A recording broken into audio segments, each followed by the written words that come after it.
നമ്മൾ ആക്ച്വലി പറയാൻ വന്നത് നമ്മുടെ ഓൺലൈൻ ഗെയിമിംഗ് ബിൽ എന്ന് പറഞ്ഞൊരു പുതിയൊരു ബില്ല് ഇപ്പോൾ ആക്ച്വലി നമ്മുടെ ഗവൺമെൻറ് ഇപ്പോൾ പാസ്സാക്കിയിട്ടുണ്ട്. നിങ്ങൾക്ക് അറിയായിരിക്കും നമ്മുടെ ഈ ഓൺലൈൻ ഗാംബ്ലിംഗ് ഗെയിം അതുപോലെ തന്നെ കുറേ ഗെയിമുകളുണ്ടല്ലോ. എന്താ വെച്ചാൽ ഞാൻ അതിനെക്കുറിച്ച് ഡീറ്റെയിൽ ആയിട്ട് നോക്കിയിരുന്നു. ഓൺലൈൻ ഗെയിമിംഗ് പ്ലാറ്റ്ഫോംസ് ഇൻക്ലൂഡിങ് അതായത് നമ്മുടെ എന്താ പറയുക ഗാംബ്ലിംഗ്, ബെറ്റിംഗ്, പിന്നെ കുറേ റിയൽ മണി ഗെയിംസ് എന്ന് വെച്ചാൽ ഇങ്ങനത്തെ കുറേ ഉടായ്പ സാധനമുള്ളത് ഇൻക്ലൂഡിങ് ഭയങ്കര ബിഗ് ആയിട്ടുള്ള നമ്മുടെ വിൻസോ അതുപോലെ തന്നെ എന്താ പറയുക Dream11 ഇവരെല്ലാത്തിനും എഫക്ട് ചെയ്തിട്ടുണ്ട്. അപ്പോൾ ഇത് മാത്രമല്ല, ഇതൊരു നല്ല എനിക്ക് എൻ്റെ ഒരു അഭിപ്രായത്തിൽ ഇതൊരു നല്ലൊരു മൂവായിട്ട് എനിക്ക് തോന്നിയെന്ന് വെച്ചാൽ ഇങ്ങനത്തെ കുറേ ഉടായ്പ ഗെയിമിംഗ് കളിച്ചാൽ തന്നെ കുറേ പേരുടെ ബാങ്ക് അക്കൗണ്ട് ഫ്രീസ് ആവുന്നുണ്ട്. കുറേ പേര് എന്താ പറയുക കടമായിട്ട് ഫൈനാൻഷ്യൽ ലോസ് ആയിട്ട് എത്ര പേരാണെന്ന് അറിയുമോ ഇപ്പോൾ എന്താ പറയുക സൂയിസൈഡ് കാര്യങ്ങളൊക്കെ ചെയ്തേക്കുന്നത് ഇതുപോലെ ഗെയിമായിട്ട് അഡിക്റ്റും കാര്യങ്ങളൊക്കെ ആയിട്ട്. എന്ന് വെച്ചാൽ ഇത് ഭയങ്കര ഒരു ബൂമായിട്ട് വന്നേക്കുന്ന ഒരു ഇൻഡസ്ട്രിയാണ് ഈ ഗെയിമിംഗ്, ഓൺലൈൻ ഗെയിമിംഗ് പ്ലാറ്റ്ഫോം പറയുന്നത് വെച്ചാൽ. ഇതിലത്തെ വിൻസോ അതുപോലെ തന്നെ Dream11 എന്താ പറയുക ടോപ്പ് 100 കമ്പനീസിലോ അങ്ങനെയൊക്കെ അവരുടെ പ്രോഫിറ്റിലൊക്കെ ഭയങ്കര ലാഭമാണ് അവർക്ക്. അത് ഒരു ആൾക്കാരിൽ 80 ലക്ഷം 1 കോടി ഭയങ്കര ലിമിറ്റഡ് ആൾക്കാർക്ക് മാത്രമേ ലാഭം കാണാൻ കൂടെ അത് കളിക്കാതിരുന്നവർക്ക്.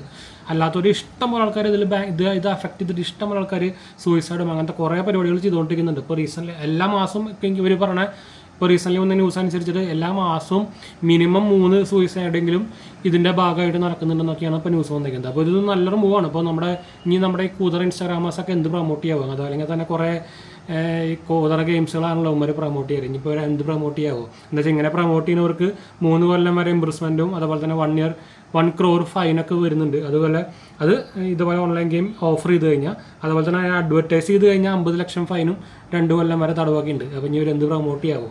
നല്ലൊരു കാര്യം എന്താ വെച്ചാൽ ഇത് മുമ്പേ ഇടണ്ടായിരുന്നു വെച്ചാൽ കുറേ പേര് ഓൾറെഡി അഫക്ട് ചെയ്ത് കഴിഞ്ഞിട്ടുണ്ടായിരുന്നു. അപ്പോൾ ഇതിന് കുറച്ച് കോൺസ് ഉണ്ട്. ഇപ്പോൾ എല്ലാ സംഭവത്തിനും ചെറിയൊരു നെഗറ്റീവും ചെറിയൊരു പോസിറ്റീവും ഉണ്ടാവുമല്ലോ. പക്ഷേ എനിക്ക് കമ്പാരിറ്റീവ്ലി എനിക്കൊരു പോസിറ്റീവായിട്ടുള്ള ഒരു സംഭവമായിട്ടാണ് എനിക്ക് തോന്നുന്നത് കേട്ടോ. അപ്പോൾ നിങ്ങളുടെ ഒരു അഭിപ്രായം കമൻറ്റ് ചെയ്യാൻ മറക്കണ്ട.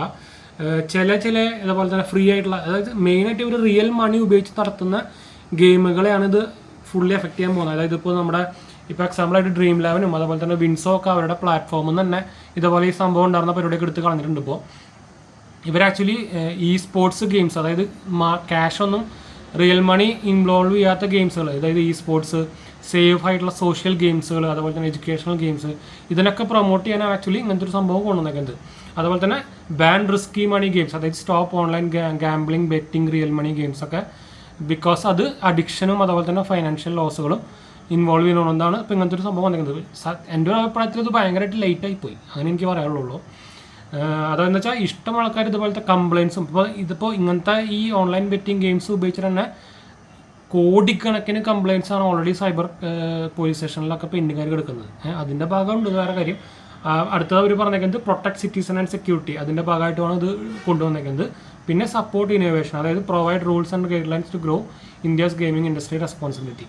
അതായത് ഇതിന് റൂൾസും കാര്യങ്ങളൊക്കെ വേണമല്ലോ. അതില്ലെങ്കിൽ ഇതുപോലത്തെ കുറേ കൂതറ സാധനങ്ങൾ വന്ന് ആൾക്കാരെ പരിചയം പോകില്ല. അതാണ് ഒരു ഭാഗം നല്ലൊരു റൂൾ തന്നെയാണ് സത്യം പറഞ്ഞു കഴിഞ്ഞാൽ. പിന്നെ കോൺസ് എന്ന് പറയാനുള്ളത് ഇതിൻ്റെ ഭാഗമായിട്ട് കുറേ ജോബും കാര്യങ്ങളൊക്കെ നടക്കുന്നുണ്ട്.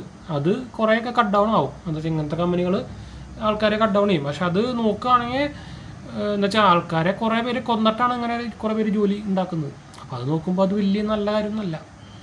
അപ്പോൾ അത് കോണാന്ന് ചോദിച്ചാൽ കോണാണ്, പക്ഷേ നല്ലൊരു എന്താ പറയുക. പക്ഷേ കൂടുതൽ എനിക്ക് തോന്നുന്ന പ്രോസ് തന്നെ ആയിരിക്കാനാണ് ചാൻസ് കൂടുതൽ. എന്ന് വെച്ചാൽ നിങ്ങളുടെ അഭിപ്രായം ഒന്ന് കമൻറ്റ് ചെയ്യാൻ മറക്കണ്ട കേട്ടോ. അപ്പോൾ എനിക്കൊന്ന് അഭിപ്രായം അറിയാനാണ്. ഇത് just for educational purpose video മാത്രം നമ്മൾ ചെയ്യുന്നുണ്ട്. അപ്പോൾ ആർക്കെതിരോ against any one or any brand or any സംഭവമൊന്നുമല്ല. ജസ്റ്റ് നമ്മൾ ഒരു പുതിയ സംഭവം വന്നത് ഒന്ന് ഇൻഫോം ചെയ്യാൻ വേണ്ടി മാത്രം നമ്മൾ എടുക്കുന്ന ഒരു വീഡിയോ ആയിട്ട് കണ്ടാൽ മതി. പിന്നെ അതിൻ്റെ പറഞ്ഞല്ലോ കുറേ ഒഫൻസ് ആൻഡ് പെനാൽറ്റി ഉണ്ട്. അതായത് ഇത് ഓഫർ ചെയ്യുന്നവർക്ക് 3 കൊല്ലം ഇംപ്രസ്മെൻറ്റും 1 year 1 crore ഫൈനും വരും. അഡ്വർടൈസ് ചെയ്യുന്നവർക്ക് 2 കൊല്ലം ഇംപ്രസ്മെൻറ്റും 50 ലക്ഷം ഫൈനും. പിന്നെ financial transaction related to money games ആണെങ്കിൽ 3 കൊല്ലം ഇംപ്രസ്മെൻറ്റും 1 കോടി ഫൈനും. റിപ്പീറ്റ് ആയിട്ട് ഒഫൻസ് ചെയ്ത് കഴിഞ്ഞാൽ 3 to 5 കൊല്ലം ഇംപ്രസ്മെൻറ്റും ഫൈൻ അപ് ടു 2 crore ആണ്. അപ്പോൾ ആ ഫൈൻ എമൗണ്ട് കണ്ടു ഭയങ്കര ഹൈ ആണ്. അതായത് അവർ കുറച്ച് നല്ല സ്ട്രിക്റ്റ് ആണ് ഈ കാര്യത്തിൽ. പിന്നെ സർട്ടൻ ഒഫൻസസ് നോൺ ബെയിലബിൾ ആണ്, അതുകൊണ്ട് കേട്ടോ. Officers may investigate, search and seize digital and physical property linked to offence. അതായത് ഇങ്ങനത്തെ സംഭവങ്ങൾ ചെയ്ത് കഴിഞ്ഞാൽ നിങ്ങളുടെ ഡിജിറ്റൽ പ്രോപ്പർട്ടി അടക്കം ഭയങ്കര സീസ് ചെയ്യാനുള്ള സംഭവം ഇതിൽ വരുന്നുണ്ട്. പിന്നെ powers to enter, search and arrest without വാറണ്ടി ഇല്ലാണ്ട് തന്നെ സെർച്ച് ചെയ്യാനും സംഭവം അവർ ഈ സംഭവത്തിൽ വരുന്നുണ്ട്. അപ്പോൾ ഈ പരിപാടി ചെയ്യണവരൊക്കെ ഒന്ന് സൂക്ഷിച്ചോളട്ടാ. പ്രത്യേകിച്ച് ഈ കുറേ ബോധമില്ലാത്ത കുറേ ഇൻസ്റ്റാഗ്രാമേഴ്സ് ഉണ്ടല്ലോ, അവർ വേണ്ടി ഞാൻ പറഞ്ഞത്. Companies and officers held liable unless due to ആ കമ്പനീസിനെതിരെ ഉണ്ട്. വേറെ കാര്യം എന്താ വെച്ചാൽ ഞാൻ മെയിനായിട്ട് ഇൻസ്റ്റാഗ്രാമേഴ്സ് പറയുന്നത് വെച്ചാൽ ഇങ്ങനത്തെ ഒരു 95% പരിപാടികളും ഫേസ്ബുക്കിലും ഇൻസ്റ്റാഗ്രാമേഴ്സിലാണ്. എന്ന് വെച്ചാൽ അവിടെ ഇതിനൊരു റൂളും ഇല്ല, റെഗുലേഷനും ഒരു മാങ്ങാത്തോലും ഇല്ല. എന്ന് വെച്ചാൽ ഇത് പിന്നെ ഇങ്ങനത്തെ കമ്പനികളൊക്കെ ഈ മെയിൻലി ഈ ഡെയിലി വ്ളോഗേഴ്സിനൊക്കെ ആയിരിക്കും ഫോക്കസ് ചെയ്യുക. എന്ന് വെച്ചാൽ അവരുടെ വ്യൂവേഴ്സിൻ്റെ മെൻറ്റാലിറ്റിയും ഐക്യവും എന്താ പറയുക എന്ത് സംഭവമൊക്കെ അവർക്കറിയാം. ആരെ പിടിച്ചാലും ആരെ എത്ര കൂടുതൽ ആൾക്കാരെ കിട്ടുമെന്ന് അവർക്കറിയാം. ഇങ്ങനത്തെ എത്ര കൊണ്ടിട്ട് അവിടെ കിട്ടും, ഇവിടെ കളിച്ചാൽ അതിൻ്റെ ഡബിൾ കിട്ടുമെന്നൊക്കെ പറഞ്ഞു കഴിഞ്ഞാൽ അവർ പോയിടും. എന്ന് വെച്ചാൽ അവർക്കറിയാം ഇതിൻ്റെ വ്യൂവേഴ്സ് എത്ര ബോധമുള്ള ആൾക്കാരാണ്. അപ്പോൾ അവർ മെയിൻലി ഇതുപോലെ ഡെയിലി വ്ളോഗേഴ്സിൻ്റെ ആൾക്കാരൊക്കെയാണ് പോയി കാണുക. അപ്പോൾ ഈ ഡെയിലി വ്ളോഗേഴ്സ് ചെയ്യുന്ന ആൾക്കാർക്ക് വലിയ എന്താ പറയുക അവരുടെ വ്യൂവേഴ്സിനെ വലിയ സംഭവമൊന്നും ഇല്ലെങ്കിലും നമ്മളിതൊരു ഇൻഫർമേഷൻ സമരത്തിൽ പറഞ്ഞെന്ന് മാത്രമല്ല കേട്ടോ. അല്ലാണ്ട് ഇപ്പോൾ അവർക്കെതിരെ ഞാൻ അതാണ് പേരും കാര്യം പറഞ്ഞു വെച്ചാൽ പേര് പറയാൻ പോയി കഴിഞ്ഞാൽ അത് കുറേ ഉണ്ട്. അത് വേറെ കാര്യം, പേര് പറയേണ്ട ആവശ്യം നമുക്കില്ലല്ലോ. ഞാനപ്പോൾ അതൊരു എന്താ പറയുക ഒരു ഇൻഫർമേഷൻ സംഭവത്തിന് മാത്രമേ പറഞ്ഞെന്ന് മാത്രമല്ല കേട്ടോ. അപ്പോൾ ഇതാണ് നമ്മുടെ പുതിയ വന്നേക്കണ എന്താ പറയുക ഗെയിമിംഗ് ഓൺലൈൻ ബില്ല്. നല്ലൊരു കാര്യം തന്നെയാണ്. അഭിപ്രായം കമൻറ്റ് ചെയ്യാൻ മറക്കണ്ട. അപ്പോൾ എന്തായാലും നമുക്ക് വൈൻഡപ്പ് ചെയ്യാം. അപ്പോൾ നമ്മുടെ ചാനൽ ആദ്യമായിട്ട് കാണാനാണെങ്കിൽ എൻ്റെ പേര് അജയ്, ഞാനൊരു ഫൈനാൻഷ്യൽ അനലിസ്റ്റാണ്. നമ്മുടെ ടെക് ഇൻ ഫിനാൻഷ്യൽ എക്സ്പീരിയൻസ് ആണ്, ക്വാളിഫൈഡ് ആണ് കേട്ടോ. നമ്മൾ ഇൻസ്റ്റാഗ്രാം പേജ് ഫോളോ ചെയ്യുക. ഞാൻ ഇൻസ്റ്റാഗ്രാം പറയാൻ കാരണം എന്താ വെച്ചാൽ നമ്മളതിൽ മെയിൻലി എന്താ പറയുക കുറേ പേര് സംശയം ചോദിച്ചു വരും. അതുകൊണ്ടാണ് ഞാൻ ഇൻസ്റ്റാഗ്രാം ലിങ്ക് താഴെ കൊടുത്തത്. അല്ലാണ്ട് ഞാൻ നോർമലി ഇൻസ്റ്റാഗ്രാമിൽ അങ്ങനെ ഇടാറൊന്നുമില്ല. ചിലപ്പോൾ വല്ല ഫോട്ടോ നോർമലി എനിക്ക് ഫേസ്ബുക്കിൽ ഇൻസ്റ്റാഗ്രാമിൽ വലിയ താല്പര്യമില്ല. എന്ന് വെച്ചാൽ ഫുൾ ഉടായ്പ സംഭവമില്ല വരുന്നത്. ഫേക്ക് ലോൺസ് ആയിക്കോട്ടെ, ഫൈനാൻഷ്യൽ ഫ്രോഡുകളായിക്കോട്ടെ, എല്ലാം അതിലാണ്.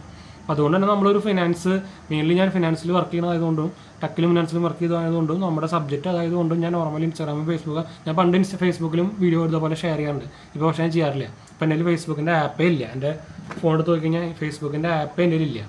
അപ്പോൾ അതൊക്കെ ഞാൻ ഇൻസ്റ്റാൾ ചെയ്ത് കളഞ്ഞിട്ട് കാലം കുറയും. ഇതാണ് ഞാൻ ലൈവായിട്ട് കാണിച്ചാൽ നിങ്ങൾക്ക് പറയാൻ നോക്കിയോ. ഇൻസ്റ്റാഗ്രാമിൻ്റെ അക്കൗണ്ട് മാത്രമുണ്ട്. അതെന്താ വെച്ചാൽ കുറേ പേര് ഇതിൽ സംശയം ചോദിച്ചിട്ടുണ്ട്. നമ്മുടെ യൂട്യൂബിൽ ഇതുപോലെ വോയിസ് അയക്കാനോ അങ്ങനെ സംഭവമൊന്നുമില്ലല്ലോ.